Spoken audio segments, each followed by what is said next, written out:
Hello বন্ধুরা, আজকে আমি বানাবো নিরামিষ ডালিয়া। শ্রাবণ মাসে অনেকেই সোমবারে ভাত খায় না, আর কিভাবে ডালিয়া করবো আজকের ভিডিওটা তোমাদের সাথে শেয়ার করলাম। দোকান থেকে আমি 1 প্যাকেট ডালিয়া কিনে নিয়ে এসেছি, বড় প্যাকেট।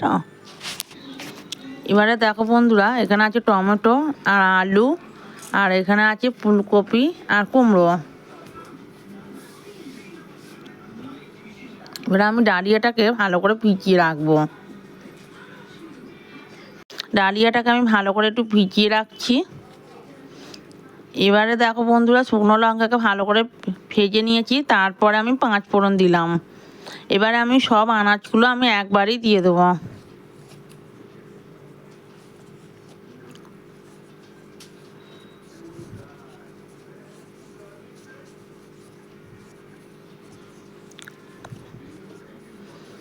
সব আনাজগুলো আমি একবারে দিয়ে দিলাম, ভালো করে ভেজে নিয়ে এবারে আমি আদা বাটাটা দিয়ে দিলাম।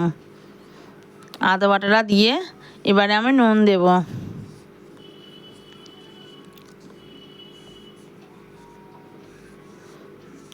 হলুদ গুঁড়ো দেব আর লঙ্কা গুঁড়ো দেব, দিয়ে ভালো করে নেড়ে এবারে জল দেব।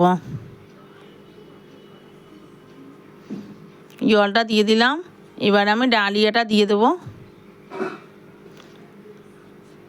ডালিয়াটা দিয়ে দিলাম বন্ধুরা, এবারে অনেকক্ষণ ধরে হবে, আর গ্যাসটা একটু কমিয়ে দিলাম।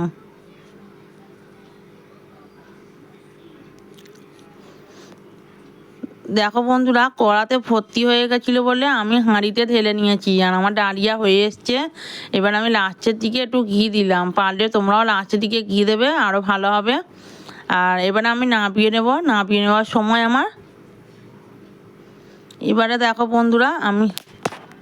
এবারে দেখো বন্ধুরা আমার ডালিয়া হয়ে গেছে। এবার আমি বাটিতে ঢেলে নিয়েছি। ঢেলে নিয়ে এবার কেমন হয়েছে আমার ডালিয়া, কেমন লাগলো বন্ধুরা অবশ্যই জানাবেন। সকলকে টাটা, বাই বাই।